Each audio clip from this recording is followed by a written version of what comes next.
It's Monday of Passion Week. Yesterday, Sunday, Jesus has entered into Jerusalem. It's the triumphal entry. The King has come to Jerusalem. Monday finds Jesus and his disciples leaving Bethany, where they stayed every night during Passion Week. He finds them leaving Bethany to go to Jerusalem. And on the way to Jerusalem, we read in Mark chapter 11 these words.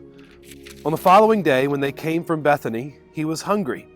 And seeing in the distance a fig tree in leaf, he went to see if he could find anything on it. When he came to it, he found nothing but leaves, for it was not the season for figs. And he said to it, "May no one ever eat fruit from you again." And his disciples heard it. Now, this is kind of a cool story where Jesus is on his way to Jerusalem. We read there that he's hungry and he sees a fig tree and he goes to the fig tree. Now, it's not the season for figs. Figs won't come along for a couple more months. However, on a fig tree about this time of year, late March, early April, is a bud that will pop out, and eventually that bud will become the fruits of the fig tree. It will become a fig. Well, the bud itself is edible. So that's what Jesus is going to look for. He's going to look for these buds on the fig tree. And when he found none, he cursed the tree. Now, when Jesus did this, later on he's going to teach his disciples about the fig tree, and he's going to talk about why that took place. But Jesus is making a parallel there with Israel. He's saying Israel looks great.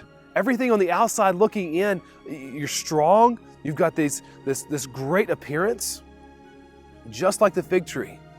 But Jesus is saying, when I get up to you and I really look at who you are, I realize you have no fruit. You have a fruitless faith. This is further seen as you continue reading Mark chapter 11. Jesus goes into Jerusalem. He gets to the temple and he sees these people who are selling goods right there in the temple. And he goes and he cleanses the temple. He throws them all out. You see, this is one of those pictures there that Jesus is trying to communicate. You look good on the outside, but at the core of who you are wicked. You are sinful. You know, the reality is that the same thing can easily happen to us today, where we look great on the outside. When people look at us, they think that's a good person, or they think, look at everything that they're doing, all the busyness that they've got in this life, and it seems like they're doing great things. But it's Jesus who looks on the heart, and he sees that sometimes we may look great on the outside, but inside of us we have a fruitless faith. Church, may we never ever be characterized as people of fruitless faith.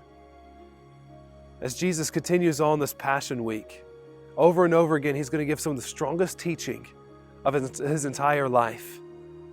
One of these things that he drives home over and over again is authentic faith, being real, accepting him for who he really is.